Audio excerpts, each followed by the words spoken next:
Hello! So today I'm going to go over the patch 14.8 rundown, and I'm just going to go over the slides and kind of give everybody my interpretation, my take on what's going to happen to the game. This is kind of like the state of the game overview that I like to do once a week for everybody that follows and gets content through my YouTube channel, just so that they're up to date with some of the patch notes and things like that. These slides are from WorkDog's YouTube channel, so I'm just zooming out here. So this is actually from the video because the slides themselves weren't posted on an Imgur website or the Reddit or whatever, any of that stuff. So I'm just gonna actually just go through the YouTube video because I kind of want to upload it today because I have some other plans for the rest of the week. Because this is also just like state of the game and general overview. While we're here, I just want to say thank you for 140 subscribers. Yay, we're doing pretty good. I don't know, people are starting to like the content I'm making, so that makes me kind of happy. I'll keep doing daily content no matter what. Like, some of these metrics and numbers, they don't really matter as much as me just trying to like play the game and improve. So if people want to come along for the ride, thank you very much. Our sub goal is still 200 subs for an RP giveaway. I still haven't figured out how much or how that will work, but you know, when we get there, we'll figure it out, of course. And yeah. Also, for anybody that's interested, I'll probably post it more in the videos of the upcoming week, but this Friday is my stream anniversary, so make sure to follow the Twitch because I'll be doing like a 12-hour stream. I'll be doing lots of different things, maybe a movie night and a concert night. I'll play guitar and stuff, so please check that out if you're interested. Without much ado, let's get into the patch notes. So, system changes. So some of these might be cropped, I'll zoom out a little bit, but basically for system changes, player damage is getting changed a little bit. So if you didn't know how to keep track of player damage before, player damage was a little bit wonky in that there's always like a base number of damage that you receive, and then you also, the amount of enemies that survive also give you damage, and it changed from like 2 to 1. And it was just a little bit like it was a little bit, if you didn't know it straight up, like sometimes it would be hard to judge if you like win or lose a fight, or if you're gonna be dead after the fight. They made it a little bit just easier for everybody. So what they did is they upped the stage damage, as you can see. So here 0 to 2, and all the stage damage increased by 2 basically. And then the surviving enemies is normalized now, so that it's all 1s instead of this, which has some 2s in there. What does it mean? It means that if you lose by like 1 unit, you'll be taking more damage, right? Because the base damage is higher. But if you lose by a bunch of units, it actually works out that you'll be taking less damage. I anticipate that in general, the lobbies will just go a little bit faster, that it'll be taking a little bit more damage. I don't think that's necessarily a bad thing. It just is what it is. But, you know, let's see how it plays out. Streaks of 2 now are back to 1 gold, or just so that there's some merit to just going like 2 streak, and you get a little bit of a reward. I think that's really nice and helpful. And then this is the big change that I wanted to talk about. So in case nobody was, so what they did here is they changed the shop odds now for level 7, right? This is their way, or this is the way they kind of devised, or they were talking about how they want to nerf 3 costs, right? So this is the odds of getting a 3 cost on level 7. So if you're playing like Yone reroll, or Tristana reroll, Volibear reroll, like those lines, some of those lines, Bard reroll, right? What you would do is you would roll on 7 because you had a 40% chance of getting a 3 cost unit on level 7. They are now reducing that to 36, and they are redistributing that percentage into the 2 cost and 3 cost. Now, the way they were saying it is like they either have the option of nerfing all the 3 costs, right? Because there's a lot of 3 costs that were really strong, right? The 3 cost meta was very strong. A lot of the rerolls were very strong. A lot of 3 cost units were very strong, right? Aphelios, Thresh, Volibear, Tristana, Yone, just to name a couple, right? You also had in certain cases Bard. You had in certain cases other units as well, like Alawi and in some lines, right? I want to say that I do not necessarily like this change, right? They said we either nerf all the 3 costs or we nerf the odds. I don't like nerfing the odds because I don't really care if people hit the 3-star version of that unit. A lot of the times, people already didn't really hit the 3 cost units of that version. That wasn't the part of the game that was unfun to me. Now, obviously, this is my perspective. This might be the greatest change ever, and it might make the game so much better, and I'm yet to play on this particular patch, so obviously, it might be really good. For me, it's like this wasn't my problem. My problem was that like a fucking Yone 2 that somebody got dropped on like stage 2 or 3, they just went fast 9 and they just win the game, right? A lot of the 2-cost lines contested, a lot of the 3-cost lines contested, whoever hit harder earlier was just super strong, and that's what I would complain about, right? Like a Volibear 2 was unkillable, right? Like having the faded line with like a Thresh 2 and a Felios 2 was fucking unkillable, right? And then like if they eventually hit the 3-star, that was fine, but it was the flexibility around it. And I think changing the shop odds, like yeah, they might not hit the 3-cost, so they won't cap out, but this wasn't like the annoying part of it to me. Now they did another nerf that maybe addresses some of the other issues I was talking about, which we will see later. But like for me, I don't think it's a problem of like letting people hit their board as much as the lines being super stable until you can hit, right? Also, I think this warrants now rolling on 8 for some 3 costs if you're not looking for 2 costs or 1 cost, because the level 8 odds of hitting a 3 cost, so this is on level 7, level 8, let me make sure that you guys can see what I'm typing. Level 8, the odds are 33% if I'm not mistaken. So this is a small change, like from before it was like a big jump from like 40 to 33, but now it's like 36 to 33.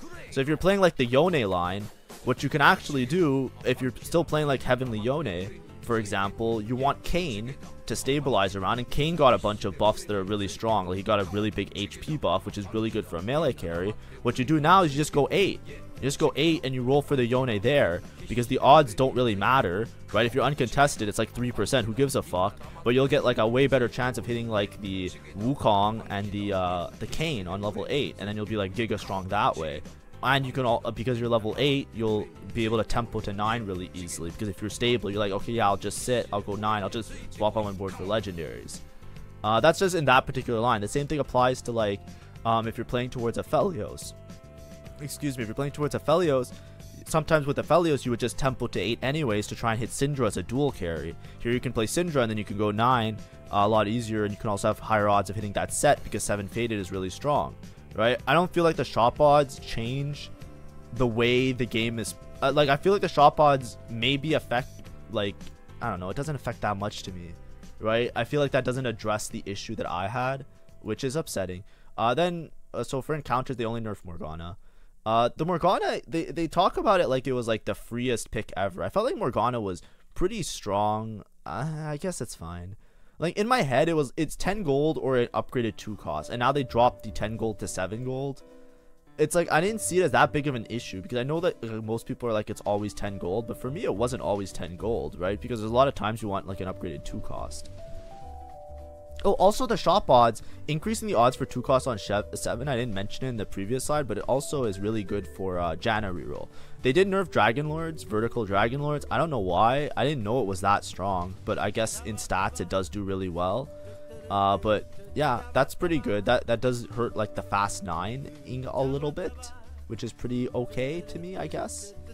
Exalted, they're increasing the damage, and they're increasing the damage per level. So I think this is just for 5 Exalted though, right? And then this one is just like the base damage, which I think is fine. I think Exalted, unless there was like, a lot of times it's kind of like, oh, I'm playing Senna, and it's the Senna Kayn whatever setup. This is great. I just get Exalted for free and I win, right? And if it wasn't like a situation like that, I felt like it was a really hard sell to create like these unique Exalted boards, if that makes sense. It was like if the Exalted fit a board that you can play, you would just play it. And I think this is a little bit nicer, that like you have more incentive, but at the same time it could make it very high roll, right? Like if someone gets dropped like 3 Sennas, it's the Senna Exalted, it's like, well shit, that guy's gonna be really fucking strong soon. But you know, it is what it is. I think that's okay. Faded, they changed the Omnivamp a little bit to from on set, and they increased the Syndra damage. I felt like Syndra you never really built around or did much for, but I feel like the way they're changing some of the reroll line, I think the Faded line might lean in a little bit more towards Syndra now, which is pretty fun. I think that's nice. I want more 4 costs to be in the meta, because I really don't find it fun with the reroll meta. It's like reroll or fast 9 was like the last patch, and I found it really unfun, so I stopped playing. I'm gonna give this one an honest effort, and if I find it more fun, I'll play a lot more. And if I find it fun, then I'll actually dedicate the time of day to like grind to get to master. Like I'll actually like learn the lines properly instead of just like playing for first or eighth just for the YouTube content. Yeah, fortune, less healing on 5 fortune, that's fine. Sometimes it was pretty broken. Then they're nerfing 7 heavenly. I think that's fine. I think the other heavenly stuff was pretty okay. Oops, I didn't pause, so I gotta go back 1 second. And then Story Weaver has some small changes. Just to 3 Story Weaver, because Kale kind of did a lot of damage. They're just slight nerfs, right? 3% AP, and then here a little bit bigger, like 15%.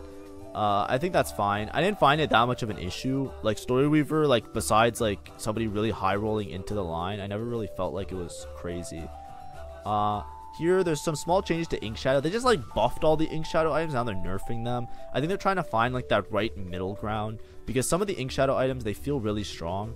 And Ink Shadow is really strong early game because you just get a free item. So it's just like GG. Like, you know, you're just up like a good amount of resources because you basically just have a free item. So it's a very strong early game trait. And then also some of these are really strong late game or with particular builds. So like Toxin, I think gets the biggest nerf here, and Protection gets a big nerf. These were like the 2 best Ink Shadow items by far. Vitality was the worst one. They increased the base HP. I don't know how much that will change things, but it might, in my opinion, just having a free item, it wasn't good to like play vertical Ink Shadow if you had a bad Ink Shadow item, but having a free item is having a free item. So it was always good to like tech in early game, right? Like if you're stage 3 or if you're like stage 3 and you can like put in 3 Ink Shadow without really like trolling your board, like they all synergize well with your board, and then you just have an extra item. It's good tempo against everybody else, right? Porcelain, they nerfed 6 Porcelain. I think 6 Porcelain was kind of weird. It felt, 6 Porcelain reminded me kind of like how 6 8-bit was. It was like extremely broken and game winning if you hit it, but you needed to have like good units to support it, right? But it's a 2 spatter, so I felt like it was fine. Like if you need 2 spats to make it, like, you know, I compare 6 Porcelain to something like 10 Mythic, right? Which I guess 10 Mythic is different because you actually have to make it to level 10 in most cases. That's a bad comparison. But like I think of it similar to that, in that you need 2 spats, right? Like you need to have a spat on Carousel and you have to get like a spat somewhere else, right? So it didn't feel like it was too overpowered, but I do understand why it's getting nerfed, so that's fine, right? Like I'm not good, like I don't care. And then the damage reduction, also a small change. Like that's fine, right? 50% damage reduction is still insane. It's still crazy. Umbral, they're buffing the executes for 6 Umbral and the other one. I don't think this really makes a difference, like a 2% extra execute for 6 Umbral, but they are buffing some of the other units that work in that line. So maybe we end up seeing some more vertical Umbral, but I don't think so. I think it'll be very situational. It might not be. We'll see. We'll see. They buffed Garen. All of this stuff. It seems like pretty substantial buffs. I felt like Garen was okay. It was very nice with like a Story Weaver. They said they wanted to buff all the Story Weaver units because like besides playing Story Weaver, they weren't really units. And then he's like, I remember Mortdog said something. It kind of tilted me because like no offense to Mortdog. Obviously like devs, they know so much better. I think they have a way better handle on how to buff and change the game, and obviously me as a player is incredibly biased. But he's like, yeah, you know, like we don't have Riven reroll and we don't have Zyra reroll, so we're like trying to get that into a thing, right? And it's like, the fuck you mean they don't have Zyra reroll? I saw Soju get number 1. I saw Soju get a first with a Zyra. I've seen more Zyra reroll, like I've seen more Zyra 3s with full items than I have Ashes in the last patch. You know what I mean? Like it's fine. Like I know like they're very small buffs, so I don't really care. But the unit like it's fine to have a utility unit. It's like not every unit has to be a reroll carry, because the problem is there's so many more 2 costs and 3 costs that you're just gonna force it into always rerolling. Because if everybody can reroll every unit, there's like no reason to not just take a guaranteed giga strong unit. Like why are you gonna waste your gold leveling to 4 when you can just build all these low cost units instead, right? So there's like a balance, right? But if you make all of them strong, then it's like, okay, now we run into a situation that's like no matter what you get dropped, you're probably just gonna hard force re-rolling whatever you get dropped, because the whole lobby is gonna do the same thing, and then everybody's gonna thin out the pool, and then you'll all hit for free, and that's the biggest problem with re-roll. I don't know, like just like, you know what I mean? Like we don't need a Riven and a Zyra reroll. But you know, maybe we do. Maybe in the stats, that's what helps the game the most, obviously, right? Like, I don't know for sure. It's like, to me, it's like, it just sucks. Like, what? There's some small Senna nerfs. It's a bit cut off. I'll zoom out just so you guys can see in case you're just reading for the stat. But basically, they made it so Senna doesn't miss as much, because Senna a lot of times would miss when she's trying to cast. But they nerfed her damage, so it makes her a little bit more consistent, but a little bit less damage. So it should be like a nerf. This, even though it's red, it's supposed to, for Gnar, it's supposed to be a buff. It just means that he reaches his max stacks faster, because what he does like stacks every time he like attacks or whatever, and then when he reaches that, he gets like his payoff, which is a little bit of extra like AD or whatever. Now he just hits that earlier. That's all that is, so to speak. Now the next thing is 3 cost champions. So here we go with these. So there are some small changes. I think this is great. I think this is what I was hoping to see, right? What I wanted to see was Volibear nerfs, Yone nerfs. I think Tristana, she was kind of fine. I don't think Tristana really did anything crazy in the game. But for me, these were 2 of the big outliers, and they did do a small nerf, right? It's a small nerf, and it's a small nerf. I think that's good, right? With the other change, that's fine. They got rid of some of the outliers. I don't really like the first change of just like, we don't want to nerf the 3 cost units, so we'll just nerf the odds. I think that's like, I don't know, in my opinion, I don't like that, right? I think the fun part of TFT is being able to hit your units and construct a board. I think the game becomes less fun if it's like, oh, you just can't hit, right? Because like, if they change the odds by too much, it's like, what if you have an uncontested Volibear line? I think that's fine if Volibear gets nerfed. It's not that strong, and you can play it uncontested. But like, if you nerf the odds of hitting it, it's like, okay, what if I never hit? So now I'm just guaranteed 8th because the game wants me to RNG whether or not I hit my vault. Like, I don't know. I don't like those changes, but maybe I'm wrong. Maybe it's actually fine. It's really, really good. We'll see how it plays out, because obviously I have to play on this set. They did a lot of these. Alloon buffs seem like a lot, like 40% here on a 3-star. Like, I know they nerfed 3-star, but Alloon already did a lot of damage, right? Alloon just can wipe an entire backline in a good setup. Like, I don't want anybody to look at these and think to themselves, holy shit, Alloon wasn't that strong. Alloon is really fucking strong. She was already really strong. If you had Wrath of the Moon, like, she was strong situationally, right? If you had good augments, or you had Wrath of the Moon, she was like a guaranteed top 4 almost, right? With this and like small umbral changes, like, she might be like one of the new rerolls. I don't know if she's gonna be broken, but she might be, like, she was already strong, and she does a lot. She has a lot of utility. She gives attack speed, she does shred, she hits the back line. That I'm scared of. Now we're gonna start with the 4 cost. So the 4 cost, so here they buffed Ash's mana, so she casts a bit more. That's pretty good. The 4 cost in general, one of the big changes that they wanted to do this patch was make all of the 4 costs have more HP. The reason behind it was, if they have more HP, there's a lot of backline access. There's a lot of 3 costs that are just way stronger as tanks, because, you know, if you have a 3-star 3 cost tank, it doesn't really make any difference if you have a 4 cost tank. It's like, you know, like a Thresh 3 is a way better tank than any 2-star 4 cost, right? So in order to like level the playing field a little bit, they want to buff all the HP, because then the tanks become more tanky. The backlines with the backline access also become more tanky, so they can get multiple casts off and they don't just die instantly, right? So you buff Ash's HP, and then it scales up when you 2-star, you know, a random Yone or a Tristana or a trick shot Kaisa. They won't just kill off your unit instantly, because that happens a lot of the time. And that's why 3 costs were also really good, because if you had like a 3-star Aphelios, right, that guy ain't dying to shit, right? He'll live through like a trick shot Kaisa, and he'll be able to continue doing damage. But if you were carrying Ash, you just fucking died. So that's why that was their logic. I think that's a good change. What I do think is that I've seen a patch like this in the past, right?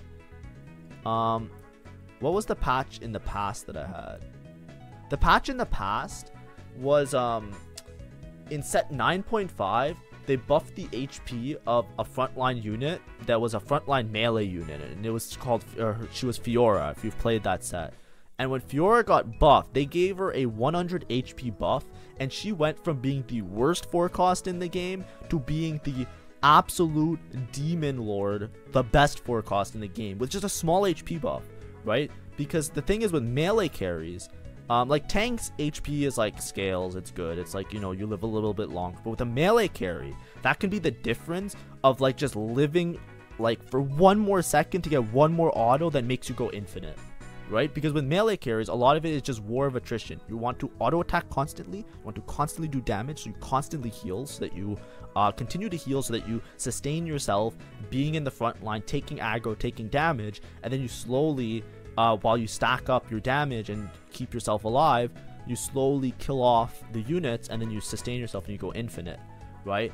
What I'm trying to get at, I'll zoom out a little bit for this one. Also, sorry if some of the things are cut off. I don't have the slides, so I'm doing off the YouTube video, but I don't want to do it like this because then it looks kind of ugly. So I'm zooming in and zooming out, so, you know, excuse me for production quality. Stuff like Kayn and Lee Sin, these might be demons. I think it might be a 4 cost melee. It might be like an Ari warrior kind of meta, right? Like, remember when it was like you would have like a like in the last set, in set 10 if you played, what you would do is you would make a backline carry, and then you would pick any melee carry and you just flex around that. So what you would make is you'd make like Titans, BT, or you'd make like some set of like melee carry items, right? Like Edge of Night, Bloodthirster, and then you would make like a bunch of backline items, right? Either backline AD or backline AP, and you would play towards those 2 things as your carry, and then the rest of the shitter units just support those 2 as like your dual carries. It might turn into that style meta. I wouldn't be surprised if we saw like Kayn, Morgana, or Lee Sin, Irelia, or Lee Sin, Kai'Sa, or Lee Sin, anybody really, because he's just Dragon Lord Duelist. You can just fit him in with whoever the fuck. It's probably like, I can imagine, like, listen, quote me on this if I'm right. If I'm right, I want you guys to come back to the video and subscribe. And subscribe is one thing, but I also want you to come back to the video and I want you to like comment and say, Jesus Christ, you were right. I think it will be like Lee Sin, Lilia. Like, you'll do Lee Sin, Lilia with Janna for Dragon Lord, and you'll do like dual carry Lee Sin thing, because like whenever you buff HP on melee units, it gives them so much sustain, right? And they also buff the AD on Lee Sin. Now they nerf some of the melee carry items, but it might turn into like a frontline melee meta. And if I'm right, that's the first thing I'm gonna try out in this patch. I might be wrong, but I think that might be kind of crazy, right? And the thing is, it's very flexible, right? Because let's say you build like a Bloodthirster Edge of Night, you can play Lee Sin or Kayn, right? So it's like whatever you hit. And that's like the idea of playing like flex, which is kind of missing in the last patch, because like you can't really flex around like low cost units because you have to re-roll them. So you can't, it's too expensive to hold both lines, right? You have to make a decision early before the game end, like before like stage 4, you have to make a decision on which line you're going, and then you have to hard force it and send it when you're doing like something like reroll. But when you're playing around 4 cost, the reason you can flex so easily, because the units are strong enough as is, like in their kit, just being a higher quality unit that costs more gold, that you're able to, on your roll down, you just pick up all the 4 costs you see, and then you can decide, okay, let me make a board around these 4 costs because all I really need is 3 copies of them, and then go 9 and then cap out your board around 9, right? It's a different play style than reroll, and that was really missing in the last set, which made me really sad. I think I might be back. Anyways, I'm calling it. If you see Lee Sin, Lilia being top of the meta, I want you to come back here and say, damn, that Emerald player, he really knows what he's talking about. Man, I'm so ashamed. Also, small Kai'Sa nerf, but that's fine. Kai'Sa was the best 4 cost. I find it so sad that I'm still an Emerald. I should really grind up because I want to be at least like Master, because I feel like anybody watching these videos, I feel like there's like, you know, when I'm in Master, I feel like confident because like, you know, like I feel like I know what I'm talking about. But because like all my games in Emerald are just people hard forcing rerolls, it's like, is this really what the state of the game is, or am I just like a shitter Emerald that's giving you guys Emerald advice? You know what I mean? But when I'm in like Masters, it's like, oh yeah, I've seen all of the ranks, so I have like, you know, besides like Challenger and all of that, you know, that's for like another discussion. What I mean is like when I'm in Master, it's like, oh, I've seen what happens in Diamond, oh, I've seen what happens in Master, oh, I've seen what happens in Emerald because I used to be an Emerald. So I feel like I have more insight, and I feel like that's better like for content, because like I don't know what the fuck's going on in Diamond. I haven't seen Diamond in ages, you know what I mean? Y'all could be playing a different game for all I know. Anyways, Morgana, small attack speed buff. The amount of HP that they scale some of the units is a bit different. So like a lot of them are getting 200. Some of them only got 100. It's kind of based on like where they are relative in the game. Nautilus getting a mana buff is also really big because they just decrease the max mana, which might make the second cast happen a little bit more. His second cast, his cast is a stun, so I think that Nautilus might be a little bit more prevalent now. They also gave HP to some of the 5 cost. This is kind of crazy that Lissandra is getting 200. Like, what the fuck? Like, Rakan's only getting 100. This unit's gonna be a demon. Like, they did nerf 6 porcelain, but holy shit. Also, in case anybody didn't know this, I didn't know this was even a bug, right? But apparently Irelia's auto attacks are only supposed to hit the 4 closest enemies, right?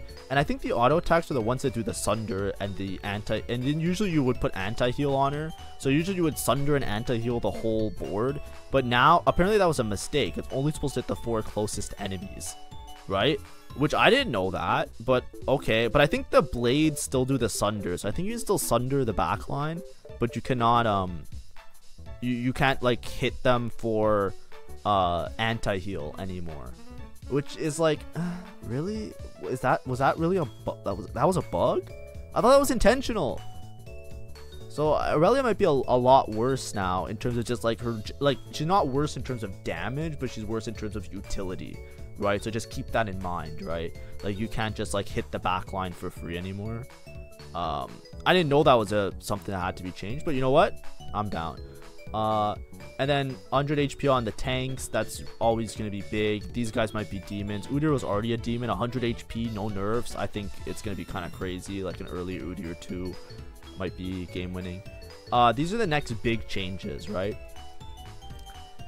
Giant Slayer increased it. Now I understand the changes here for Giant Slayer and Demon Slayer.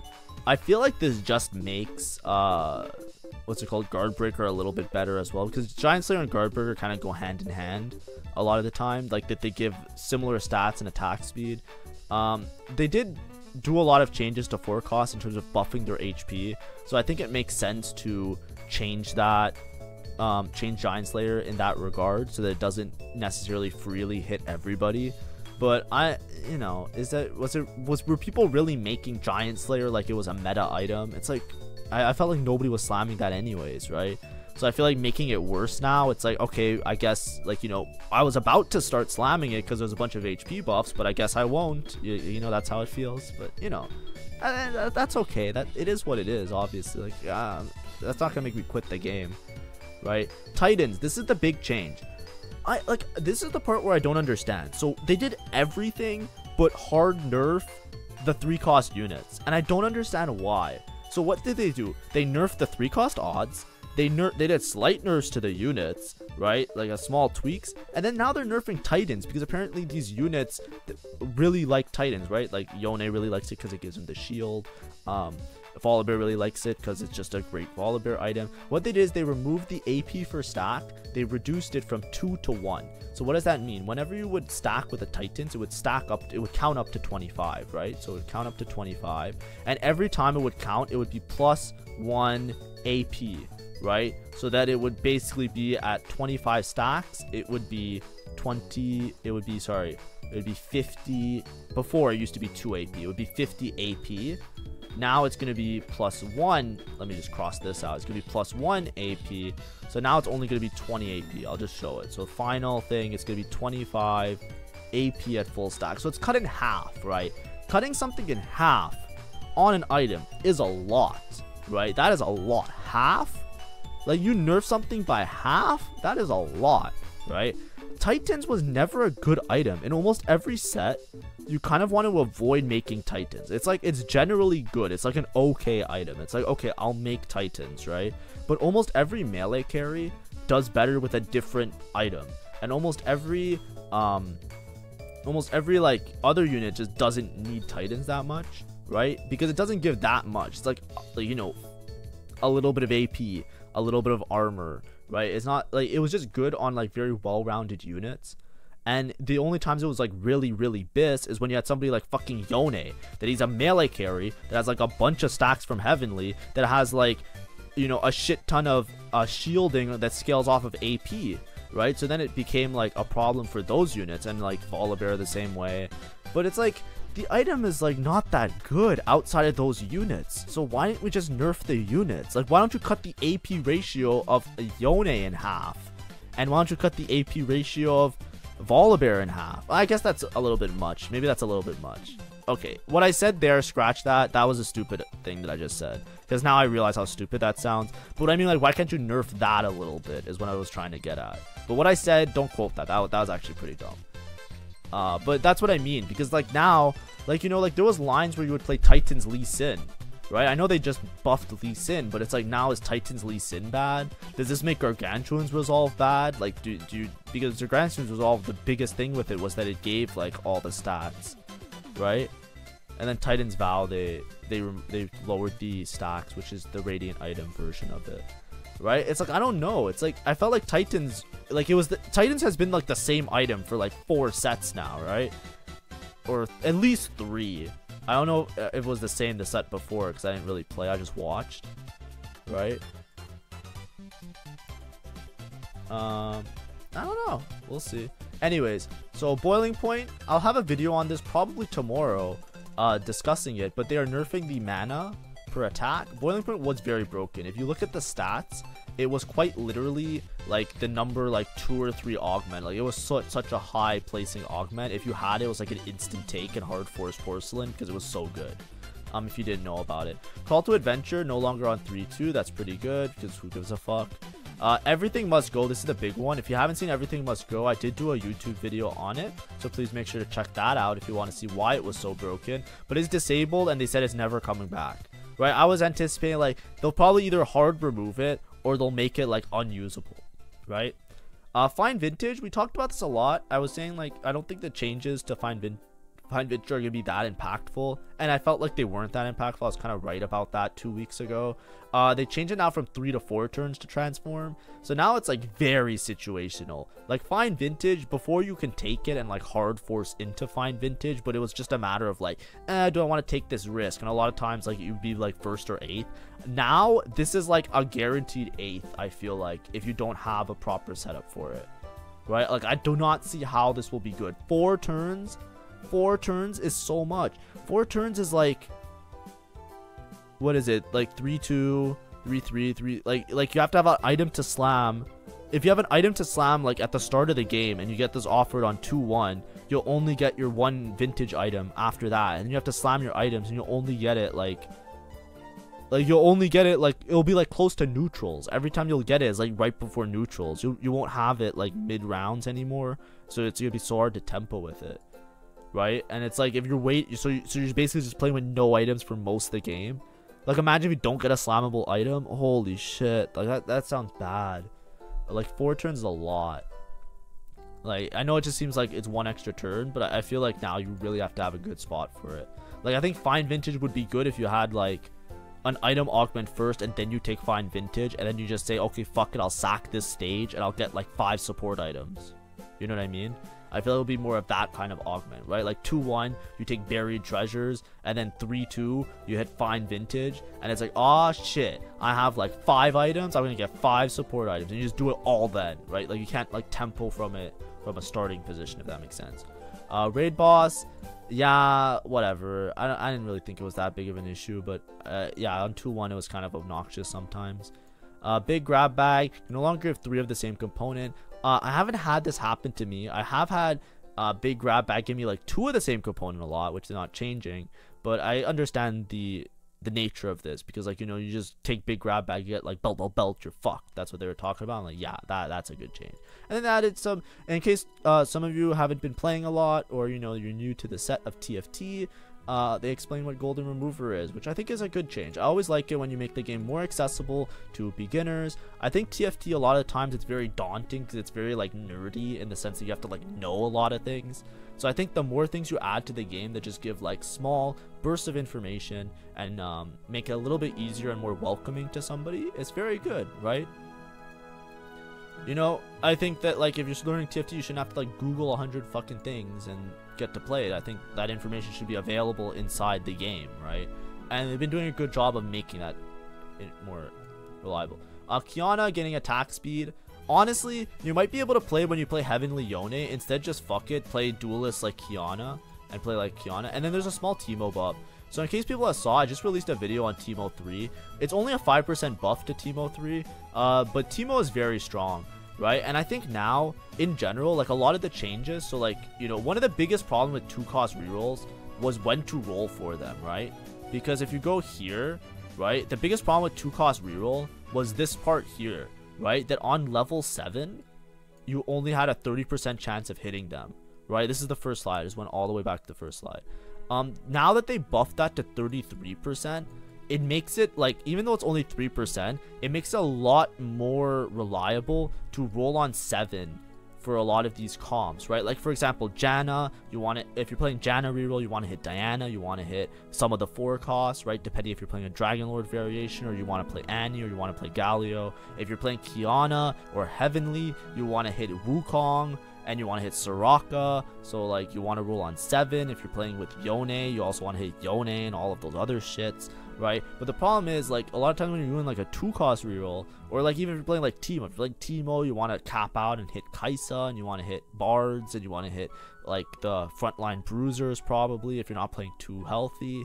So a lot of times it's like, it's difficult. It's like, do I roll on 6 here, or do I roll on 7? Also Lux, you're playing Lux, you want to hit Zoe, you want to hit Amumu and Alawi. So it was always difficult because, like, okay, I have to spend some of my money, an arbitrary amount of money on level 6 to hit a lot of the 2-costs and or 3-star the 2-costs, and then I have to go 7 and I have to roll for these other units that are also important to this comp, right? For those mixed variation comps, these shot bots actually help a lot. Because something like Janna, now it's obvious. You just roll on 7. It's like, fuck it. I lose 7% on the Janna, but I gain 6% on everything else. It works out pretty well because I'm trying to 3-star everything.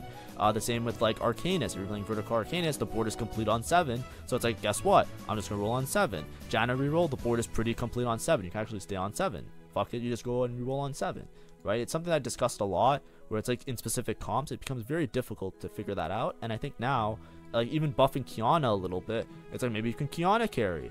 Fuck it, just roll on 7, right? And you just care, because those comps, you care less about hitting the 3-star 3-cost anyways. You just have to hit something. So it's good that you just have more rounded around those lower numbers, and then you also have the high percent. You also have the small percentage chance on 7 to just randomly natural a Wukong or a Lissandra or one of the 5 costs that you might need for the comp to cap it out, and you can just go 8 and win the game. GG. These are the bugs. I won't go over it too much. I don't really know many of these bugs. I forget which one. Like this one I remember, so that's good that they got rid of it. This Volibear one, yes, this happened to me a lot, and so did this Udyr one. This thing where like CC immune are getting hit, so these are good bug fixes. Annie's model no longer persists after she dies. I think that's a good bug fix. I saw a couple of visual bugs, so I don't think they really matter. Fine Vision no longer transform temporary. I didn't even know that. Holy shit. Recobob no longer fails to recombobulate. Oh, this is a big one. This is a big one. This is my favorite bug fix. Holy shit. This is what I was looking for. I was skimming through it. This happens so much. I lost games because of this. Because you know when you have a ZZ Rot and then like the next game, the next round, it just randomly fucking moves the ZZ Rot. I know that doesn't sound like a big issue, but like if you have like a placement augment, like I had like best friends one game, and my ZZ Rot moved and griefed my 2 carries in best friends, right? Because I had like positioning, you position them next to each other to gain attack speed, and it just fucking griefed my game, and I lost the round, and then I went 5th, but I went 5th by like 1 HP, right? So it was like a guaranteed top 4, but I just fucking lost 1 round. I lost 10 HP for free, and because this fucking ZZ Rot bug. Holy shit, thank God they fixed it. I am so happy about that. That is actually one of the best bug fixes they could have done. I am glad. I thought it wasn't a major bug, that it wouldn't be on this list, but holy shit, that one was great. That's a good one. Good job dev team. You know, I don't give them enough credit. That's a huge one. Now, should I have been in the game in the first place? No, but we won't talk about that. Anyways, final thoughts on the patch. I think 4 costs will be playable now. I think the melee 4 costs in particular will be strong. They did a lot of buffs to Lilia. I don't know how that translates to her strength, because I feel like Lilia is not a unit that you can flex around as easily, right? The reason is like what other AP caster is there? You can't really swap out a Lilia for a Syndra for a Morgana, right? But I think that if you play a warrior version of it, right, like if you hit Kayn Morgana, you can play Kayn Morgana with the same items. If you hit Lee Sin Lilia, that can work, right? I think the melees will be a lot better off. There's also units like Annie that was unkillable that now will be even more unkillable with more HP. Some of the other frontline units are just like absolute demons with an extra 200 HP. But I think the melee frontlines, like I think Lee Sin will be pretty reliable, and I think Kayn will be way fucking broken. I think Kayn will be like a fucking demon. I think for Reaper Kayn, fuck the Yone, I think will be like a monster, right? And I think that's how that line will change now this patch. I might be wrong. But I think all the other rerolls are still going to be relevant, right? I think Volibear, as much as Titans was essential, there were many items that were good on Volibear, right? Like you can put Crown Guard on Volibear, you can put like regular AP items on Volibear. So I think that duelist line is not going to be like, you know, its average placement might fall a little bit, but it's not dead at all. Like people can still just play duelist, it's totally fine. I think the Yone line will lean more towards Kayn. I think those are the major two differences I can see in this patch. And they didn't really touch anything else, right? They didn't touch Arcanist, they didn't touch Zoe, they didn't touch Lux, they didn't touch like a lot of those other things. I think Janna might be really relevant. We'll see. But anyways, those are my thoughts. Hopefully this was somewhat informative. Hopefully at least you can look at the patch notes. You can take what I said. You can watch more dog version. You can take what he said. Make your own judgments. Obviously play the game. Try it out. Everything is an assumption at this point. And have fun. Right? Try your best to enjoy the game. I'll be playing probably on Wednesday. When the patch drops, and I'll be taking a break until then, just doing art. So yeah, just make sure, you know, tune into the live patch drop if you want to watch me play live and watch me bitch in real time instead of in post edit. All right, see you guys.